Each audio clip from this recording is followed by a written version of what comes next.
Hello, my name is John Brink, and we are podcasting on the Brink from beautiful, the capital of Northern BC, Prince George. And today it is a podcast on the BC forest industry in transition. And I have a special guest today.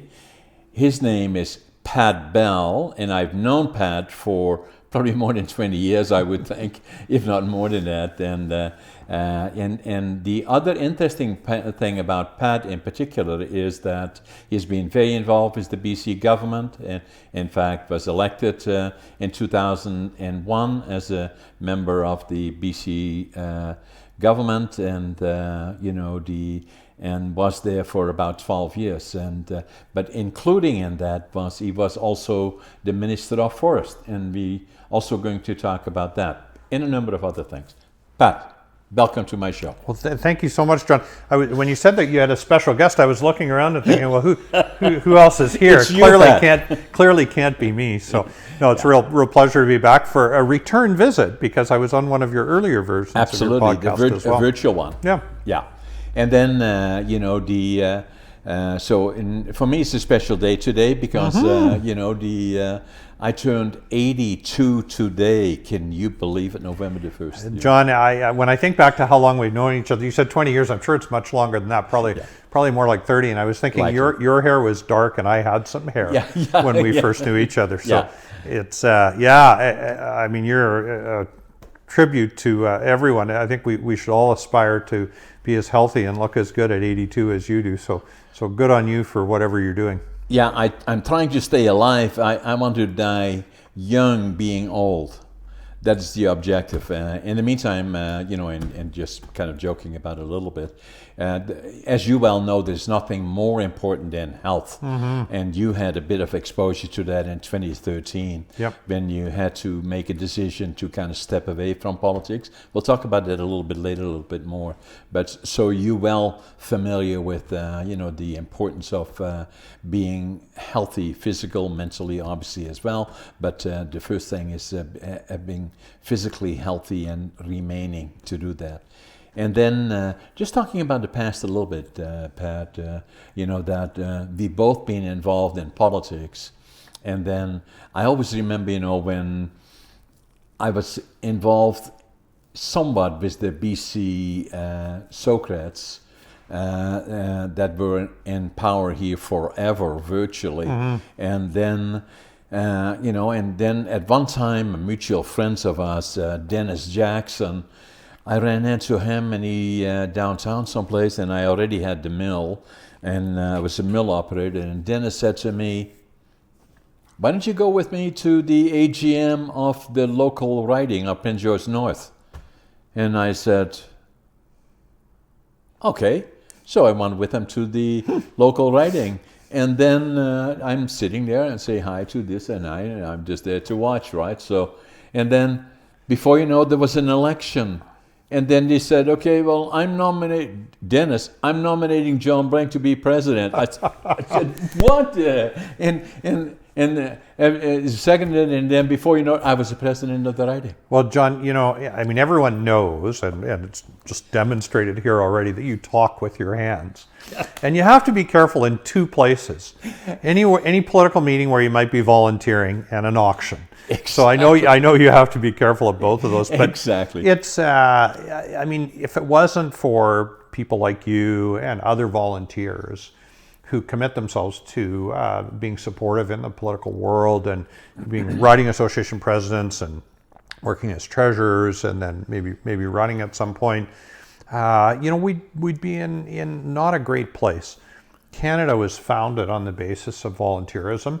Okay. And people being willing to put their name forward for difficult situations. No question. And you're a great demonstration of that. But really, I think it's one of the things that has made BC and Canada great, is that willingness for people to engage in the political process and do so on a volunteer basis. And the other part about it, Pat, is, and you've done the same, is Northern BC is so special, so beautiful. Prince George is such a vibrant city, so young still, but still at the same time, great potential growing, and we all were so involved in how do we build the city and then the one part in particular, the College of New Caledonia was one of the ones that we all, helped grow, and then the other one obviously is the University of Northern British Columbia. Yeah. And I always remember, that there was a lot of pushback, and then already, Bill Van der Zam was the premier of the province, and Treasury, I think, was Rolf Hagen at the time, I believe, the MLA for the island somewhere. Stan Hagen. Yeah, Stan Hagen. And so we had the AGM in Penticton, and we had busload full of people going there. We had tag, and we had signs, and we made a lot of noise because we wanted a freestanding university in Northern British Columbia. And we made it happen collectively. Prince George just does that so well, though. Yeah. And, I think about not just UNBC and CNC, but I think about the Northern Medical Program, and freestanding medical, physician training program, the Cancer Center, the Sports Center, all Swimming those things. pool in the north. Absolutely. People come together and they set objectives and they say this is important, and they put their money where their mouth is, because you will recall that a bunch of people put out, was it $10 or I forget how much it was now, but they put out some money to actually say, we want this university in the north, and here's a demonstration. It became the Society of Northern British Columbia. Exactly. And I think they had 12,000 people or something, amazing number of people.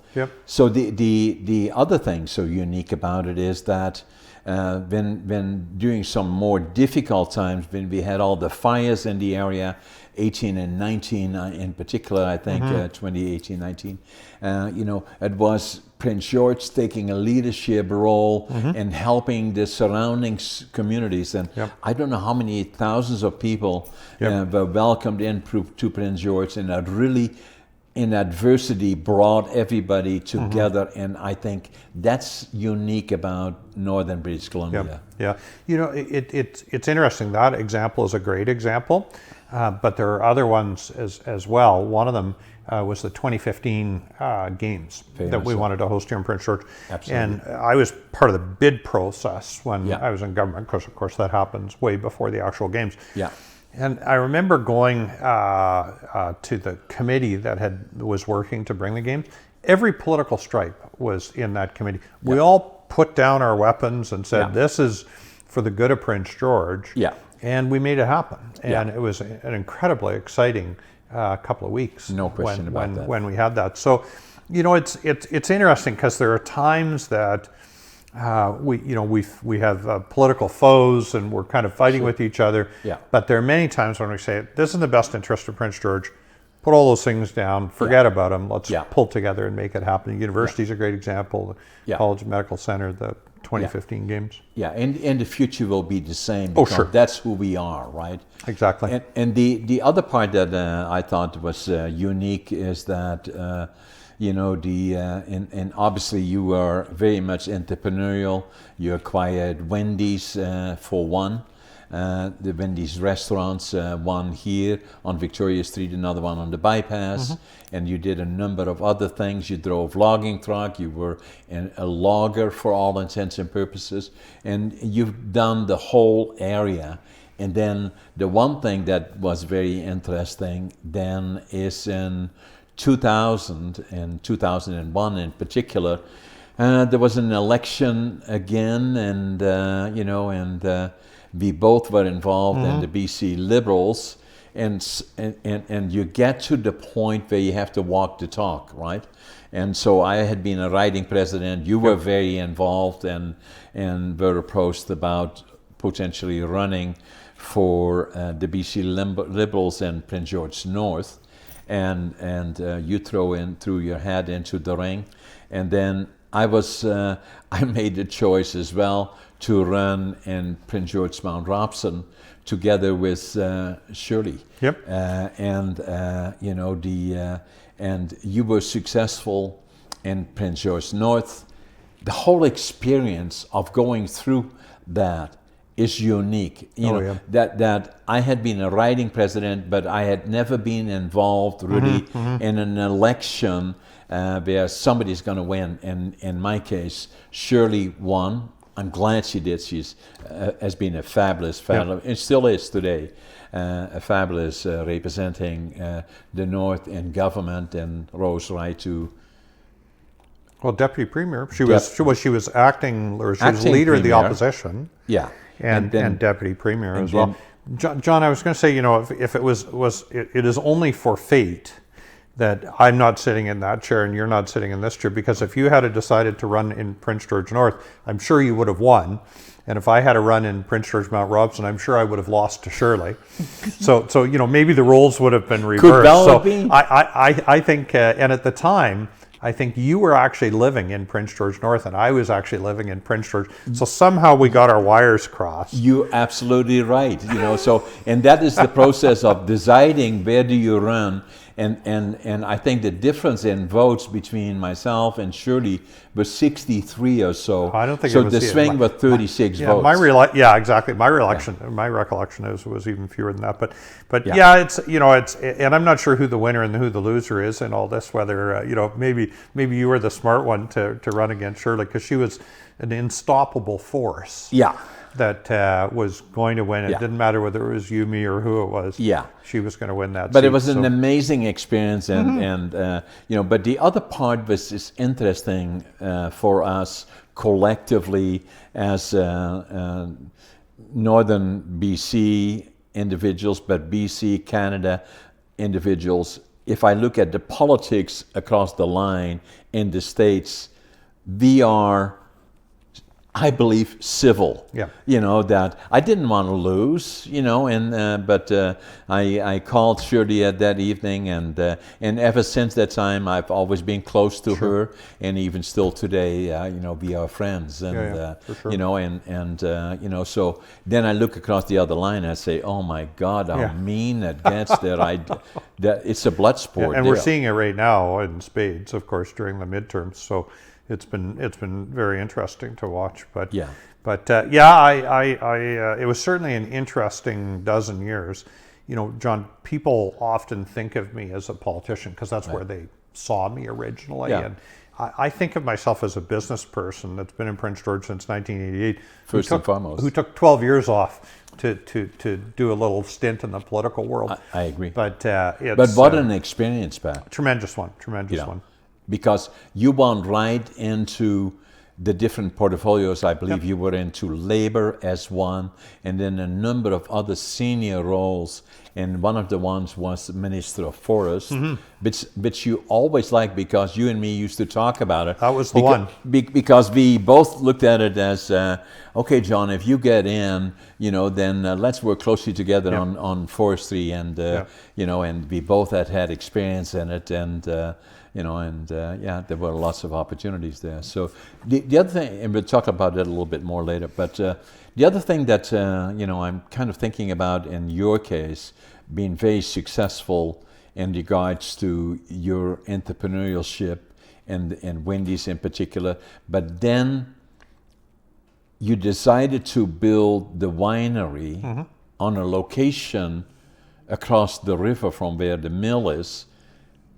And I thought, because it's all about location. And because the business that you were in is Wendy's is all about location. Yep. Same as McDonald's, location. They mow down a whole building and build the McDonald's there, you know, so because the location. What motivated you? And obviously, because I've been watching you across the river, beautiful development, very successful that I can see and hear. You know, and then a winery. I'm thinking about grapes. Yep. You know, and what you do is fruit. How could that possibly be? Exactly. So tell us about it. Well, it was very interesting. So 2013, you mentioned earlier, I didn't run again for health reasons. I went through some tests, and they discovered a pulmonary aneurysm, and so at the time.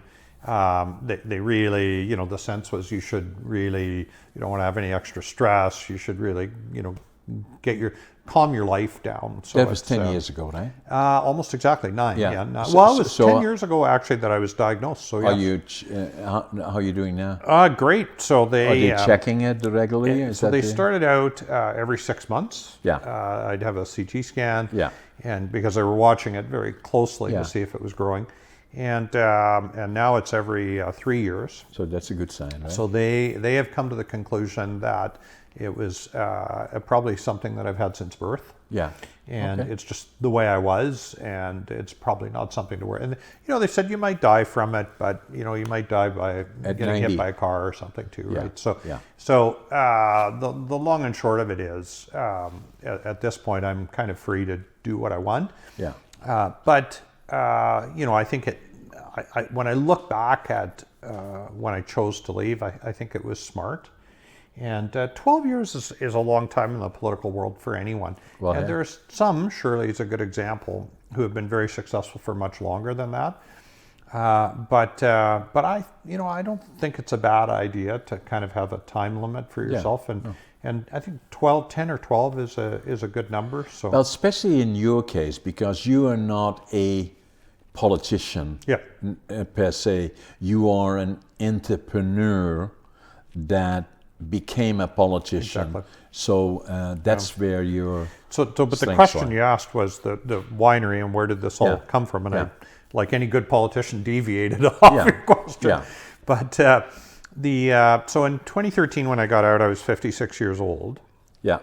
and I felt like I had too much working career in front of me. I didn't want to just say, okay, well, I'm going to retire, because we had some income coming from our existing businesses, and they were doing well, but I wanted to do something else. So we made a kind of a shortish list of half a dozen different ideas, things that we were interested in. Some of them were in forestry, some of them were in hospitality, so those kind of two Yeah. general areas. And then we started looking at, okay, where are the opportunities in these areas, and what makes the most sense.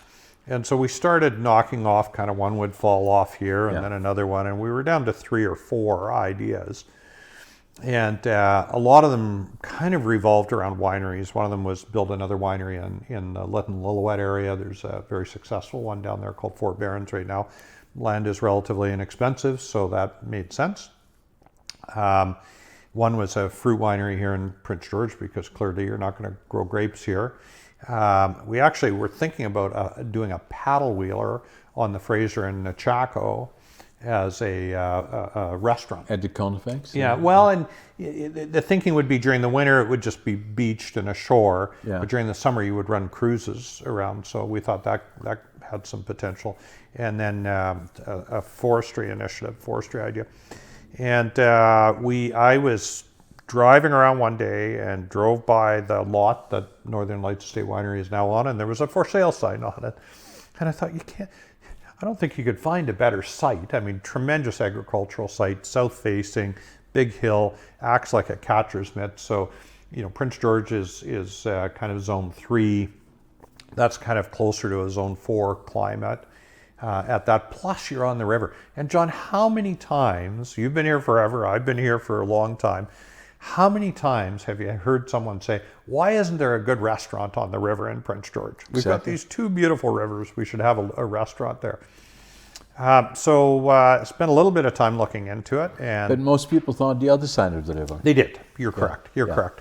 But actually, I would argue our side's better because it's south facing, so you Yeah. get that beautiful sun throughout the entire day. Our patio is Obviously right, because Yeah. you can see it, right?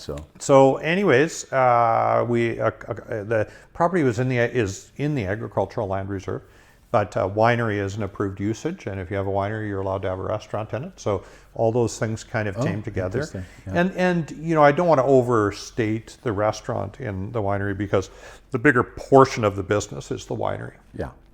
So we are, there's about 350 wineries in BC. Yeah. We're in the top 10% now. Wow. We just cracked the top 35 this year. Okay. We're the By largest. volume then? By volume. Pat? Yeah. By okay. volume. So we do about 10,000 cases, 12 bottle cases Wow. of wine per year. Okay. So we're the largest fruit winery, of course, in British Columbia. Yeah. Largest fruit winery in Canada. And out of the top 10 fruit wines in Canada, we are number 1, number 2, number 5, number 9, and number 10. So Amazing. we dominate the fruit wine scene in Canada. And what kind Why? of... Well, I think it stems back to... We hired an incredibly good winemaker. I heard that, yeah. She was trained in Bordeaux, You France. told me that at the time, yeah. Christine Leroux is her name. Trained in Bordeaux, France. And we gave her free rein, but we said, we don't want to, we're prepared to age our wines. We're prepared to use oak in Whatever our wines. it takes, right? Whatever it takes, but we want wine that is not comparable to, because that's not fair, but we want wine that is of similar quality to the best grape wines that are made. Yeah. And what we found is some of the best, some of the individuals who really consider themselves to be sommeliers, even though they maybe haven't been professionally trained, they have trouble distinguishing some of our wines from grape wines. Not all of them, because some of our wines are made to be a fruit wine, but it's been an incredible experience. It's been very rewarding. Doug, our business partner and son, does all the hard work. I do very little of it. So he's the one that really deserves the credit for the business. How old is Doug? He's 37 now. Yeah. So one little guy, a 3-year-old son, and a wonderful wife.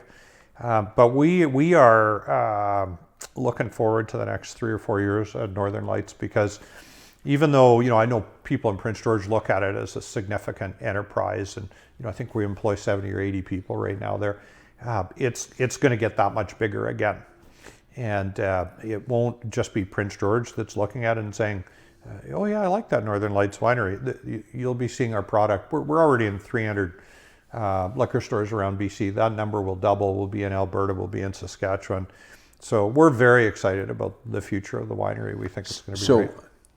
Have you got enough room at that location to grow to double the size? So John, if I asked you 30 years ago, did you have enough room for 4 finger jointers on your existing site, what would you have said? I will find it. We'll find it. Yeah. Yeah, we may go underground. We haven't figured out all of it. Actually, we've done some preliminary designs, and we can.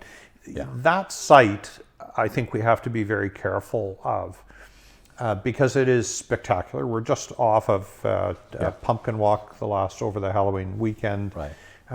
We do a Light Up the Orchard event that'll be starting up in about 4 weeks. Yeah. And people in Prince George love that site. Oh yeah. We one of the things I think is I find most satisfying is TripAdvisor ranks restaurants, things to do, all that sort of thing in every town. Yeah.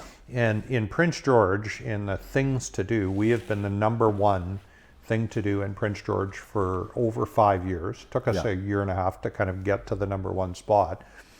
But what's more rewarding, John, is number 2, 3, 4, 5, 6, 7, 8, 9, and 10 are all government-funded organizations. Right. We're the only private sector thing in the top 10.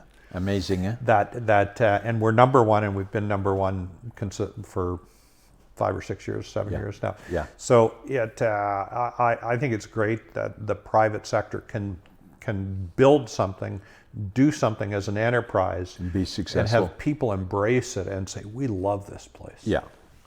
Well, the other part, that, and you alluded to that, I always say you can't do it alone. Mm-hmm. You find the best possible people to surround you. Yep. And I say it tongue-in-cheek a little bit, because you cannot soar like an eagle if you work with a bunch of turkeys, right? So and that has been my success in a lot of ways, and yours as well, especially in that field. The other part about it is that starting another Wendy's in Williams Lake, and just for international or national viewers, Williams Lake is about 2 hours from here. Yep, 2.5. 2.5, yeah. Yep. Probably the way you drive it still too. But, Going south towards Vancouver. Yeah, exactly. Yeah, we're very excited about that. That's a project we've been working on for, I say 30 years, only with a little bit of tongue-in-cheek. Yeah. But we've had 3 different runs at developing a store in Williams Lake and couldn't put it across the finish line the first 2 times. Yeah. But we have now, and it's an incredibly good site. We're really excited about it. Is that again location? Yeah, absolutely. I mean, we could have built a store there 30 years ago, but it wouldn't have been in the right place. Yeah. And so, you really do have to, you've got to find the right site. Now, I never quite in for our guest again watching. Wendy's is a chain restaurant throughout North America, right? Primarily North America. We are international. Yeah. So number 2 largest hamburger chain in the world behind McDonald's. Okay. It was founded in 1969 by a guy named Dave Thomas. Okay. And his daughter was Melinda, okay, but her nickname was Wendy. And so that's why it's Wendy's. Where it came Wendy from. And you were involved with Wendy's in Edmonton at one point? Yeah, I worked corporately for them. So I came out of university in 1979 with an education teaching background. I decided that was not where I wanted to go. Ended up, the guy really, I guess, maybe that I considered my mentor, said, there's this new chain coming into Canada called Wendy's. And they've been around the U.S. for about 10 years. And it looks like they got lots of potential. And you might want to go talk to them and just see. At the time, there was 2 stores open in Canada. Well, one in Vancouver, one in Toronto. And so I went and interviewed with them and was hired, brought on. Didn't start for a month and a bit because I was finishing up university and a few things. So started with them in June, I think, of 1979. And from the time I'd interviewed until the time I'd opened, they'd gone from 2 stores to about 20 stores in Canada. Wow. So they're growing very quickly. Worked in the organization for 9 years. Ended up the last 3, I was the area director for the Prairie provinces. So I had stores in Winnipeg, Calgary, Red Deer, and Edmonton. And they were very successful operations. Up until that time, Wendy's was a master franchise. So it was owned by a company called Adlefic Inns, who ran a number of the Holiday Inns in Canada. Okay. And they, I think, had not met their growth obligations. Perhaps I don't really remember exactly why they lost the master agreement. But in any event, Wendy's started franchising to other individuals in Canada. And myself and the 2 other senior guys in Western Canada all jumped very quickly to each other. We were gone within almost weeks of each other. One went to Victoria, one had a partner and acquired part of the Vancouver market and then started building in Vancouver, and I came to Prince George. Yeah. So and then here since 1988. So if you kind of really go back, this chubby little body of mine has been eating Wendy's hamburgers since 1979, so 43 fine. Coming up to 44 years, I guess. Yeah. Now, if you look at Wendy's, how involved are they in terms of you pay for the franchise? Are they also involved in locations? Do you have to, in the equipment that you have, they are quite involved in what it needs to look like and how you present it? Mm-hmm. So we're very lucky because we have a guy that I hired when he was I think 17 years old. In when we opened the Victoria Street location, he might have been 18, who is our operating partner for Wendy's, and he owns about 1/3 of the business now, of the Wendy's business, and so he is fantastic. So to answer your question, Wendy's does a lot of the work. We do they may bring a site to you and say, we think this site's good. In the Williams Lake case, we found that site and negotiated the deal on it ourselves. Yeah. So, but Wendy's can provide those services where they actually come to you with the site.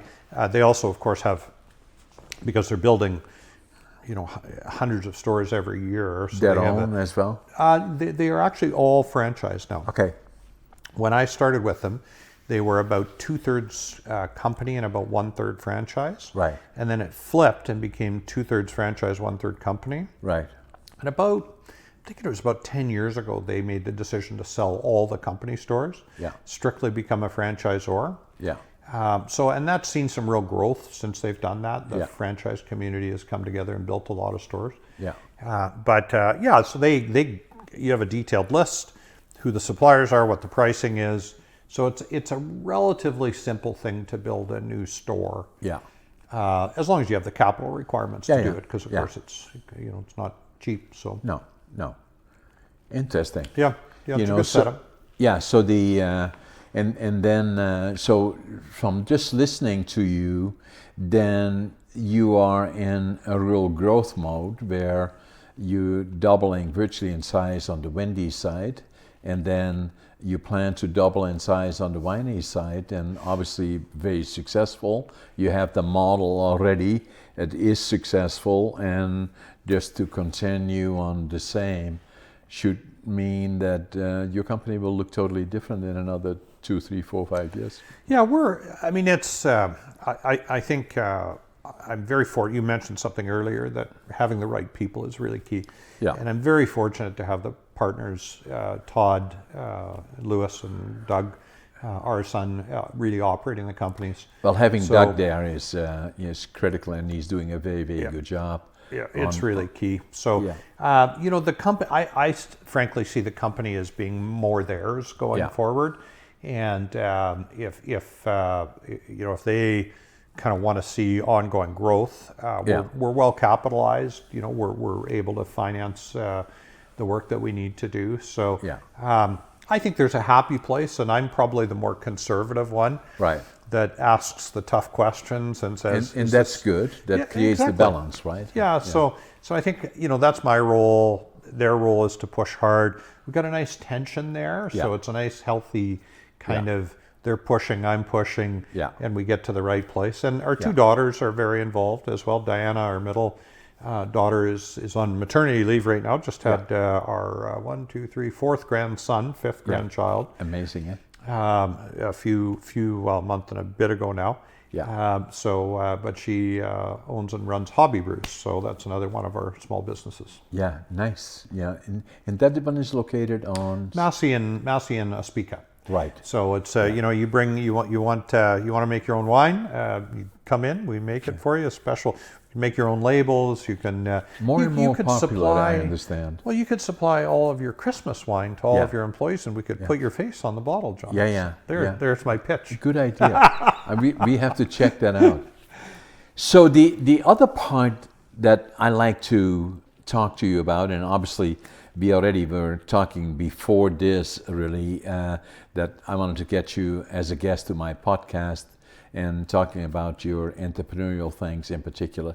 But then the other thing that I've done is that I started last week, and particularly in regards to the forest industry in British Columbia, that as you well know, how long were you Minister of Forest? You're from 2000 and... I'm glad you reopened that, because I there was a funny little story I wanted to share as well with that, John. But I was 3 years in the ministry from 2008 to 2011.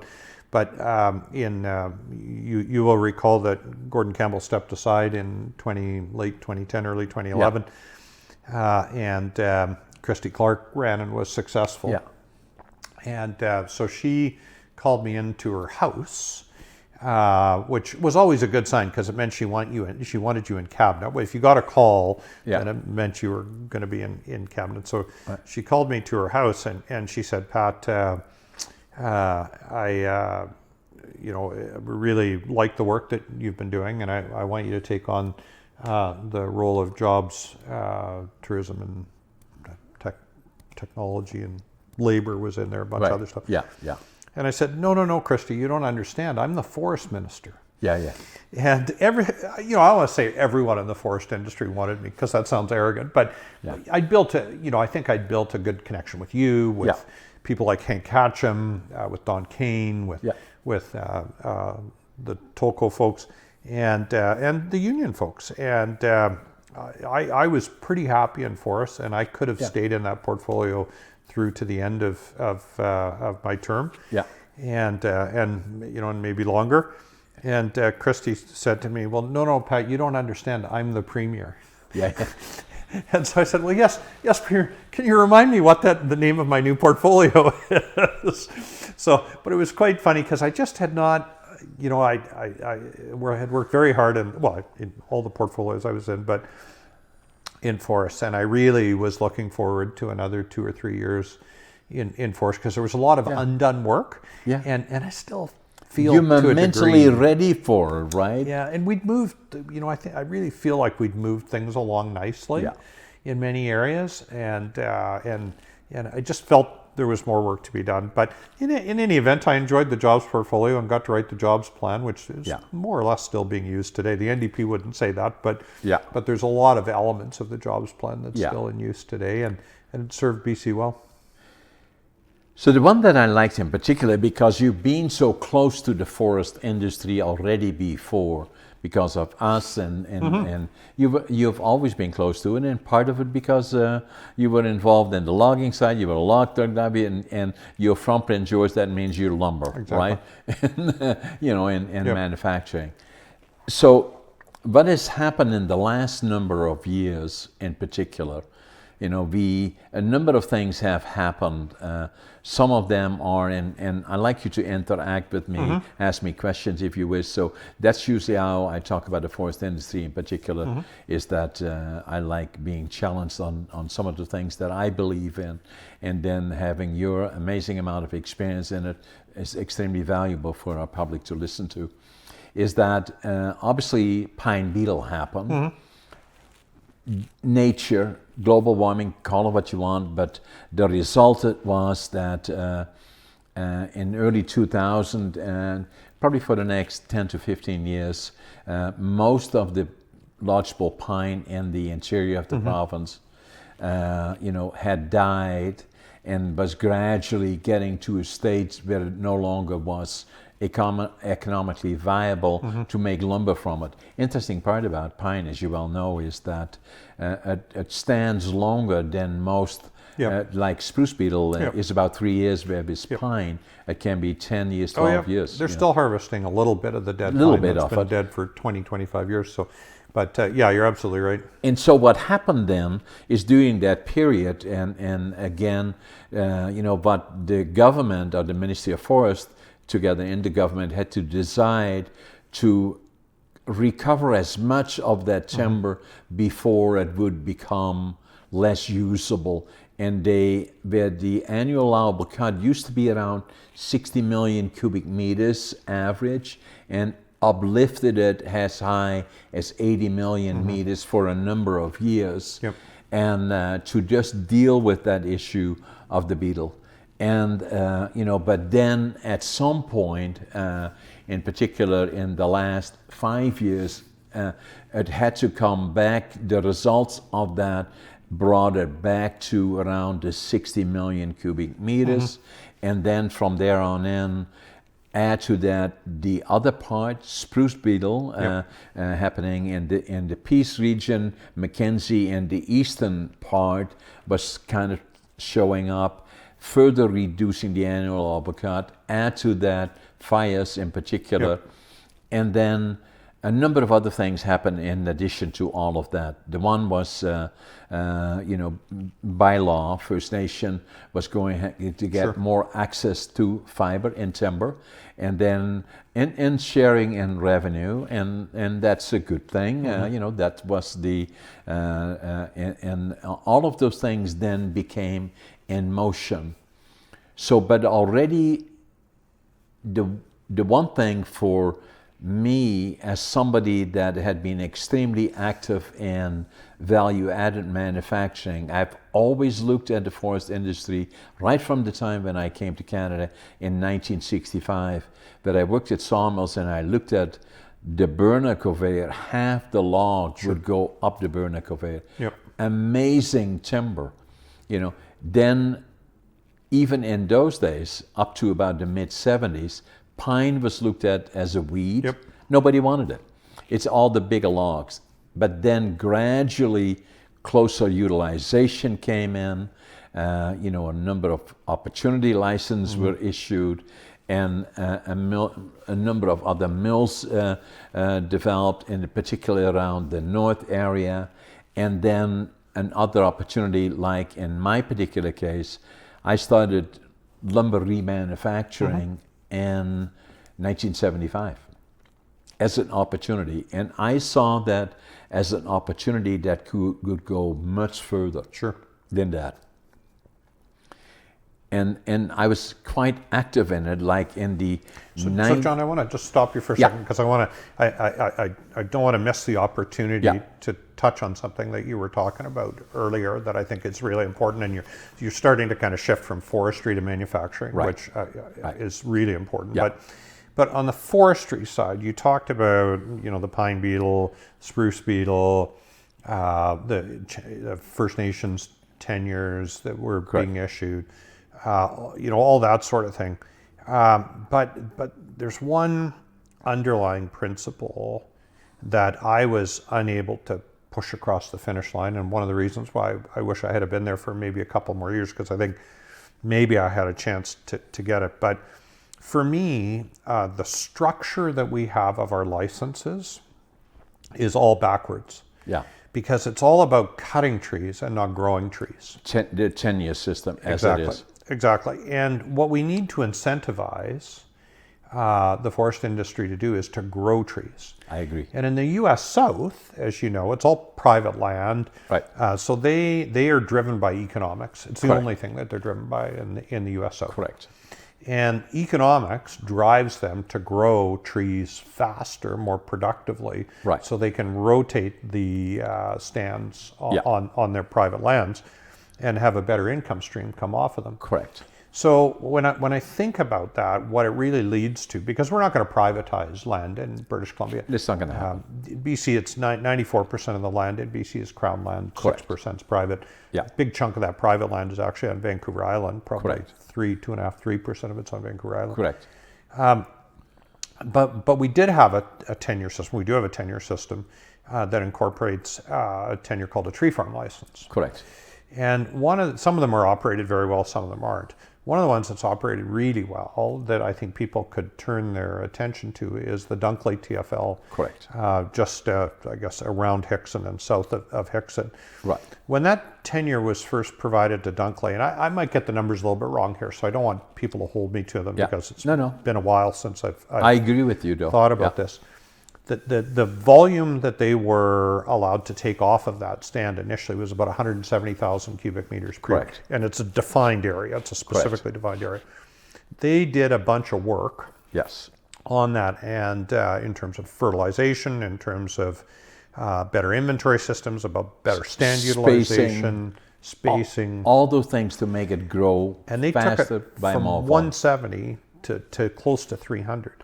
That's the point. So you think about that number, and you think about, so our AAC went from, in the interior, which is what you were talking about, from 60 million cubic meters up to kind of close to 80, and then back down to 60, and it's kind of headed to 54, maybe even high 40s.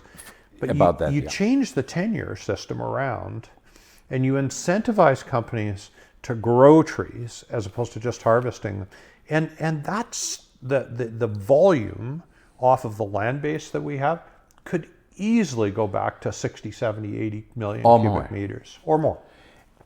Interesting, and you're absolutely correct. But last week, I don't know if you saw the program that I had with Rob Schutz. We talked about that as well. Is saying that the other part that is very important is what we have a tenure system that is mainly a volume-based system. Exactly. Yep. If it were area-based, like the TFL that Dunkley has, although relatively small, it would then create the incentive of more intensive forestry, which would likely mean that the land base that we have now could, and I talked to Rob about that, could likely in the midterm, 30, 40, 50 years, depending on how much work we put into the intensive forestry, would likely yield as much as 50% higher, if not more, in the future. So I agree with you 100% about that. The thing that's interesting about it, I think, is we may be coming to a point in time where that's possible. Yeah. And the reason why I believe that is the Roger Williams decision in the Chilcotin that has more or less deeded a large chunk of land in the Chilcotin to the Sokotin First Nation group down there, has really said that the First Nations, the Indigenous peoples in British Columbia, if they can prove that they have lived on that land for time immemorial, that they defended it against attack, that they can apply to actually have that land awarded to them. And I hope. Was that the amalgamate? No. So this is a Roger Williams case. Okay. That is about 10 years old now, maybe, or so. But it was really a transformational decision by the judge at the time. And I think that, the issue is when the Crown owns all this land, then you sometimes you have voices that are in the minority making policy, and they're the squeaky wheel. Exactly. And so decisions are made by government that aren't necessarily the best decisions, the most principled decisions. They're made because there's a group of people that are arguing that that's what they want. Yeah. And my hope is that as the Indigenous peoples get more control over the land base in their traditional territories, that they will start looking at forest practices that would replicate what we see at Dunkley, and maximize the value, because it's in their best interest. No question It's about in that. the forest company's best interest. Yeah. And it's in the peoples of British Columbia's best interest. No question about that. That a model of forestry realign itself that really creates value. Right. And we talk about creating more value from our forests, and that's half the equation. Half the equation is what you do with it once, and that gets back to your point. In the medium to longer term, but we have to invest in it now to have those results 40 years from now. It's like over at the winery. If I don't have high quality fruit to put in our tanks, we're not going to make very good wine. No. And the same, and it's going to limit our production. Whatever we produce is what we can sell. Yeah, no, So, I agree with you, Pat. The other part about it is, though, and I was looking at, one of the things that is going on today as we speak is the reality is that, that most of the annual allowable cut in the province of British Columbia is controlled by half a dozen companies. Who have probably up to 75% of the annual, between 70 and 75%. If you have 70 to 75% of the annual allowable cut, then you control it all. Because the ones that need the incremental, how can they compete with you if you already have that volume? The other part that we have is that, and for their own reasons, that most of the ones that have the big six in particular, they have decided that, for good reasons likely, that BC is too costly, not globally competitive, and they have decided to invest elsewhere. But you still control all the timber here. Yeah. And then that has been a problem in our communities, Mackenzie, Fort St. James, all the communities around here. 35 sawmills have shut down, probably another 4 or 5 will shut down. That's the one part. And the other part is that in terms of lumber remanufacturing or further manufacturing, I believe, Pat, and I'm referring to the study that you did, or your signature was on it. I think it was in 2009. Yeah, I think we might have released it in 10, but we really wrote it in 9, seems to me. Yeah. So it was called, the name of it was called It was generating more value from our forests. Correct. And John, I want to say, and you know this, but you had a huge amount of influence on that document. I did. And I know that the day you read it, even though I was not sitting in your office, I am certain that the day you read it, you had a big smile on your face because you saw your thumbprint. Yeah. And how that was influencing the policy. I so to try and create deeply value. believed in this. And you know something, Pat? I still do today. And if I go back to this again, exactly the problems that we had in the early 90s when we started operating is that, I think we are so blessed with probably some of the best fiber in the world we grow in the province of British Columbia. And then we have the best location vis-a-vis market. The United States to the south, Asia to the west, and then Europe to the east. And then, then I believe that with the fiber that we have, that the lumber that we manufacture from the time that I first came here, when I have the log went up the green chain into the burner, then it became close utilization, turning it into chips. But I think we can do more with our fiber. Oh, yeah. And I believe that what we should be doing is that, and once I say that companies feel confident to invest again, a couple of things will happen. The mills will be smaller. They will be more based on the profiles. And then the other part will be there'll be more technology and robotics, and there will be less people involved. But where the opportunity lies, Pat, is in further manufacturing or secondary manufacturing. And that can be in combination with the primary sector, or in strategic, by primaries, or in strategic relationship with secondaries, or by secondaries. And where you can take up to, I believe, 50% of the lumber that is manufactured, 25% of the lower grades, and 25% of the higher grades can go up the value chain. And I'm absolutely convinced, and I was the founding president of the BC Council Value Added Wood Processors. We had 8 associations, 800 member companies. 2/3 of them are gone now. For lack of access to fiber. And then one of the things that happened, a number of things that happened through policy.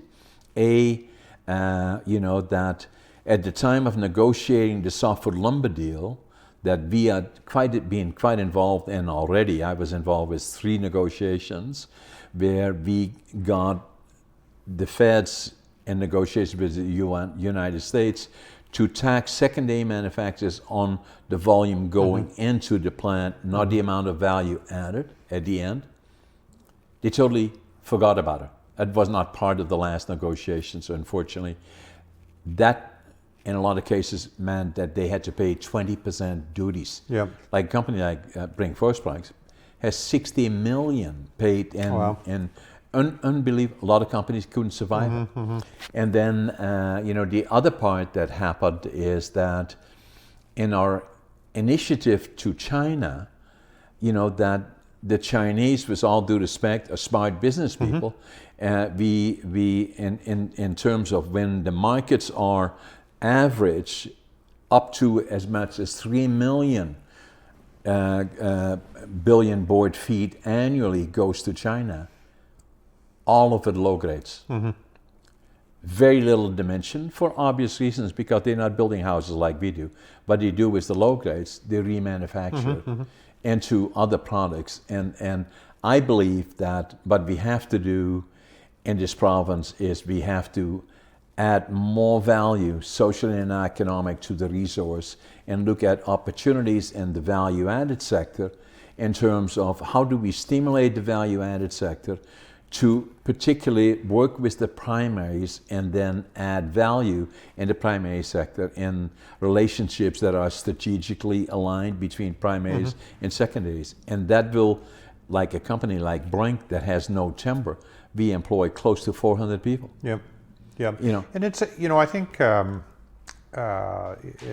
it kind of comes back to how are you incentivized to operate your company, and the model that we operate under, for a number of reasons, is one that really the incentive on the major licensees is to manufacture lumber, dimensional lumber for construction, ship it to the U.S., get paid, and keep building.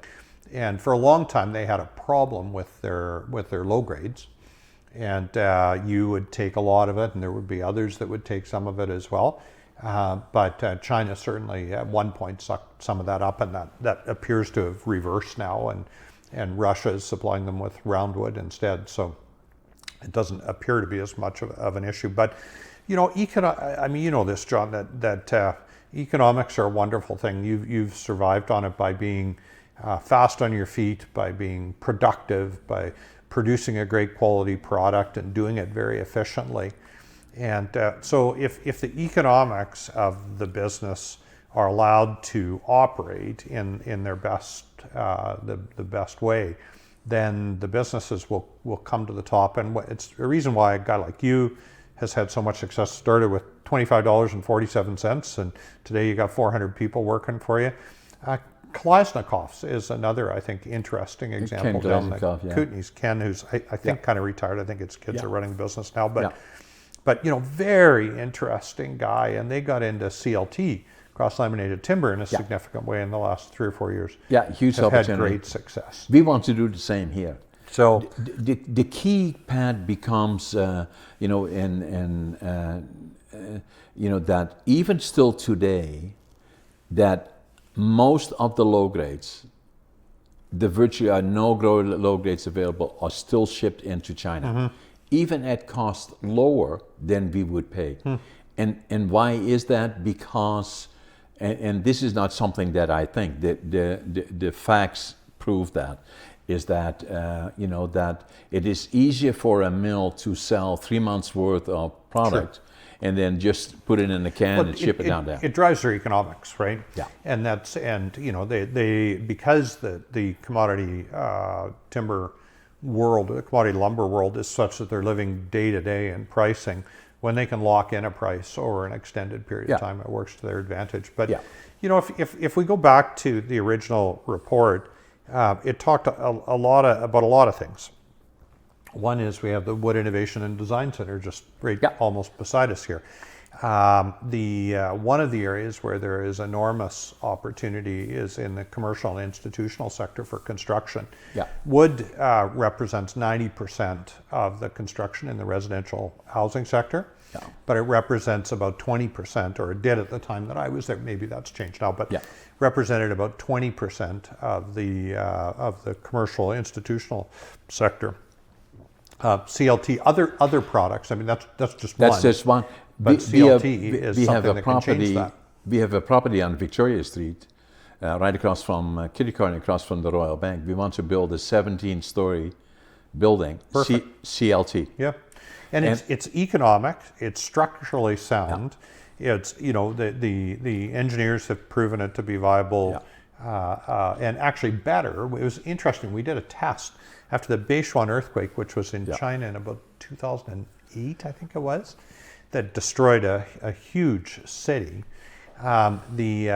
We partnered at the time with the Chinese government to do some tests on a shake table to determine the stability of a wood structure versus a concrete structure. Right. What's interesting, of course, concrete doesn't bend or flex. No. When you shake it, it breaks. Yeah. Whereas wood, it actually plays creates. With So at the time, I remember, I think there were 60 or 70,000 people killed in the Beichuan earthquake, and at the time, the estimates were if those had been wood structures instead of concrete, it would have been.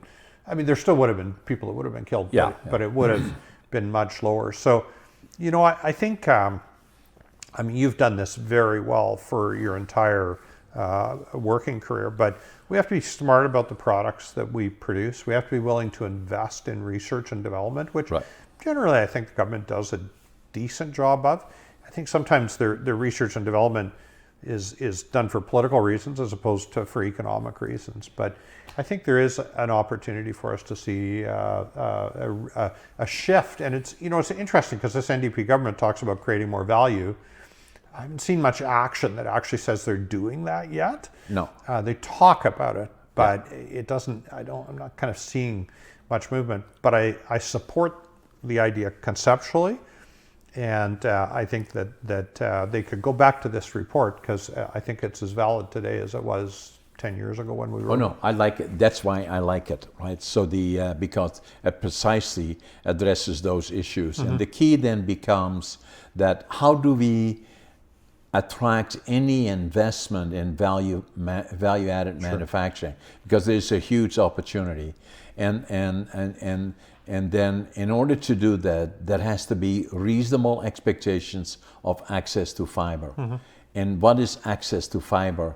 if it is lumber or is it timber. And what we did in early 90s, all for the same reasons, all the same issues, we got a small business program that set aside 20% of the annual allowable cut for small business. It had flaws in it, but conceptually that was the issue, and that's still the issue today, is that although we want to get 2/3 of the secondary manufacturers have disappeared in the province, 2/3 of them. In the north, we used to have 50 companies. I was the president of the Northern Association, and then founding president of the BC Association. We used to have 50 remanufacturing plants in northern BC.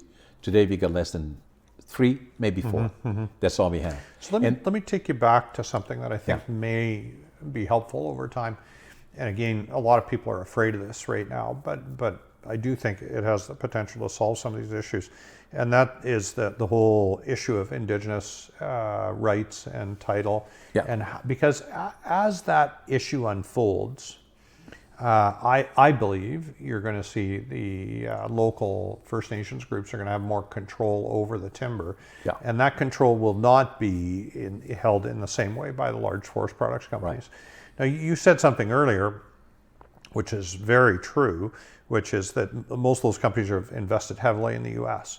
So now they're used to the idea of working in a place where they have no timber under their control. So in the U.S., they just simply, they open the mill, they operate the mill, they hang a little shingle that says we're buying timber today. People come and sell them timber. Exactly. So I don't think it'll be quite the same in Canada, but I do think that as we see movement towards the Indigenous peoples having more control over the timber rights, they will be in a position to go to people like John Brink and say, John, we've got an AAC of 300,000 or 400,000 or 500,000 cubic meters per year on this license, and Canfor's offered us this, and West Fraser's offered us that, and Interfor's offered it.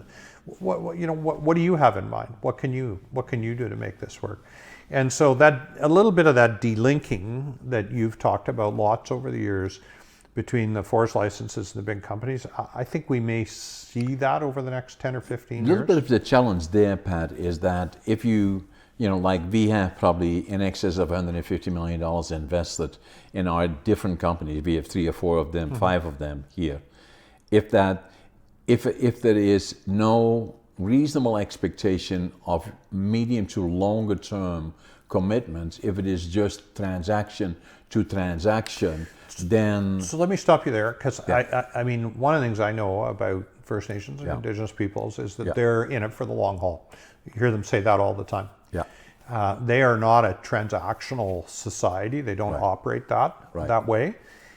So I think my expectation, and who knows? I mean, I guess we'll all see. You'll be 18 years from now. You'll be 100, and you'll be having me on your 5,000th podcast and saying you were wrong when you said that. No.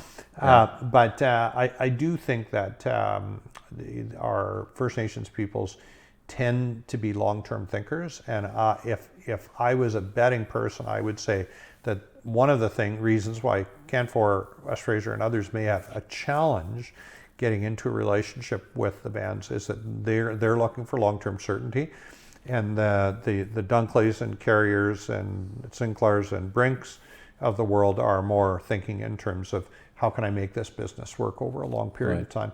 So it's going to be interesting to see. If I was in the political world today, I would probably be working to try and encourage that. But I'll just sit on the sidelines and have a glass of Cassis Noir and see if I'm accurate or not. I kind of think, Pat, that we should add as much value as we can in BC to the product. So I'm going to challenge you on that, because I think I agree that we want to add as much value as we can. We want to do it economically. We don't want to subsidize it. I am just that is totally out of the picture. So but I think it's important to say that, because in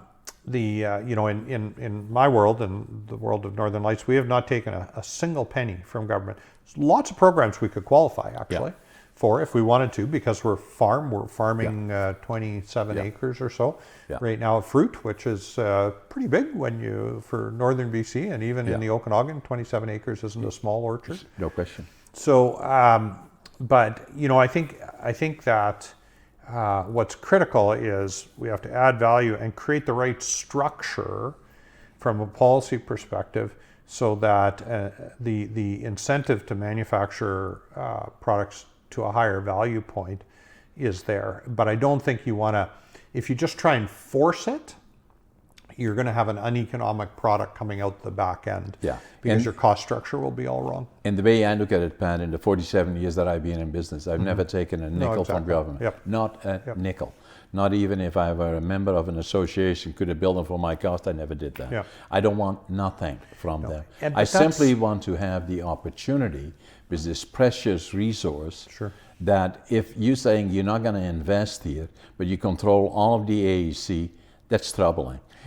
If we have product here that we can further remanufacture either on the low grades or the higher grades, we should then try to attract investors to do that, and also stimulate the primary sector to do more with the product, or do it in strategic relationships, or do it by individuals, and that includes First Nations.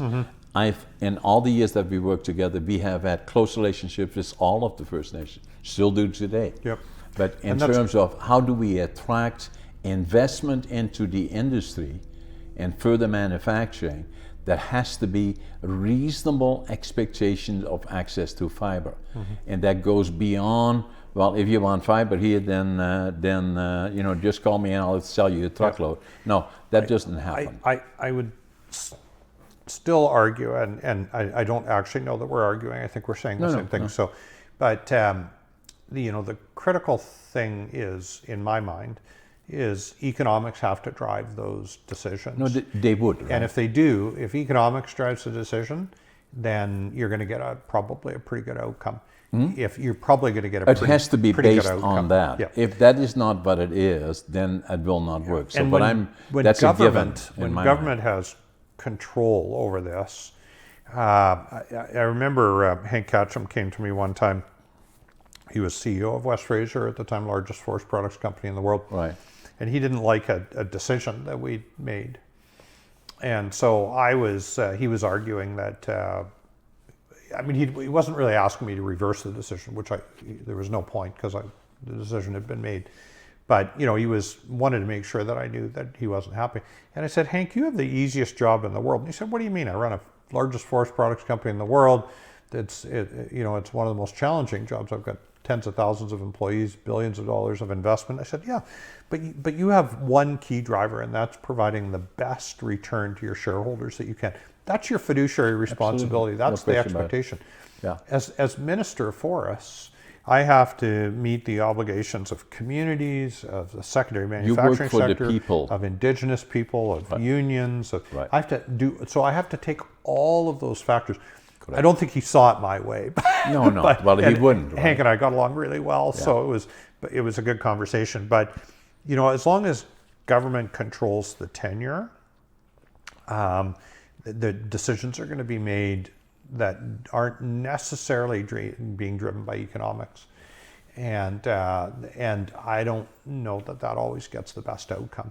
So I think having what you and I are both saying is that it's important that fiber flows to the highest and best value, and the question really is, how do you make that happen? Because we've been talking about that for 30 or 40 years. Not being argumental, we're not. But then I say, well, why don't we just send the logs over to China? Because that won't produce the highest and best value. Okay. I mean, that's the key, right? Yeah, and I agree with you 100% on that. The same applies to, in my opinion, to some of the other things that we can do. We must look for ways, how do we attract investment that will return to us, and we will give them reasonable access to fiber in some form or fashion, long as it returns the value to us. The word that you just used was give, and that's where I have a challenge, because I think you earn that right. And because otherwise, as minister, I used to get, I can't even begin to tell you how many people I had come in my office and say, if you just give me 200,000 cubic meters a year of fiber, we're going to do this and this and this and this and this, and it's going to be great. And so then it put, the onus on the ministry and the minister to make those decisions. No, I think it's more, and you've earned the right. I mean, I've seen it, and you've earned the right to have that access. So, but the key is, in my mind, is you've got to have people be able to go out and earn that access, and if they do, then they should be on their way. But somebody will not come walking in the door and saying we are asking you to invest. Then the person that says, okay, there is an opportunity to invest, how do I have reasonable expectation of access to fiber? That's what I use. Not give me, but have reasonable expectation to fiber. If you say, well, I can't say that, then you say, have a nice day, because I can invest elsewhere. John, there's people like you and people like me, though, that I mean, you took your $25.47 and invested that wisely, and you built a significant empire today. And have you read my book, Against All Odds? Well, I love your ADHD even better. So you like that? I love that one even better. But and you asked the question earlier about the winery. Like, why would you possibly think about building a fruit winery on the wrong side of the Nechako, in Prince George, right? Well, that's having foresight. I always say that the difference between a vision and a delusion is a very small space. Right. And when we built the winery, we had no. There were many people who thought they were relatively certain that I had lost my mind when I was in government. Yeah. When I did that, they were certain I'd lost my mind. Yeah. And we proved them wrong. And when you invested in the secondary manufacturing sector and you built a sawmill, when the spruce beetle came through the Bowen, and those were all they were all entrepreneurial decisions that you made that were very strategic, and they could have been wrong or they could have been right. Right. It's like, why did you run in Prince George Mount Robson and I ran in Prince George North? I can't tell you that today. No. Otherwise, the roles probably would have been reversed here. Yeah. No, for sure. So, it's fun to think these things through. Now, on the other hand, just kind of looking and again, if I look at your document, and that you and me were quite involved in it. I like to think of it as our document. Your face might not be in it, but you influenced me over a period of our friendship of 15 or 20 years, and that's really where we landed. And I love it in terms of identifying opportunities as to where do we go, and that was in 2009. And I still believe that there is huge opportunity in the province of British Columbia, not only in the forest industry as we go forward. Obviously, it's going to be a bit of a challenge in the midterm, but I believe, as you do, that we will do much better in terms of regrowing the annual Albuquerque, likely well beyond 60 million cubic meters. Yep. And that I still believe that we will look forward in seeing that the industry will look different as it does today, that there be smaller mills that have different profiles, highly in technology on the primary level, employing less people, but that it will be in doing as well, being very active in value-added manufacturing as primary producers, as well as in strategic relationships with the secondaries, and that individuals will be accessing the fiber. Up to 50% of the volume produced, the lower 25%, all on an economic, solid, no handouts, no subsidy basis. And I believe it will be good for the primaries that will be here, being in those relationships. And that's what I deeply believe. No, I think you're right on the money. And it's, I think there have been little shifts at times. It's gone back and forth. But I always like the word crisis. Because in every crisis there's an opportunity. No question. And in fact, in the Chinese language, the word crisis is actually a combination of two words. I'm one not is surprised. for danger and one is for opportunity. So it's Wei Qi is how they say it.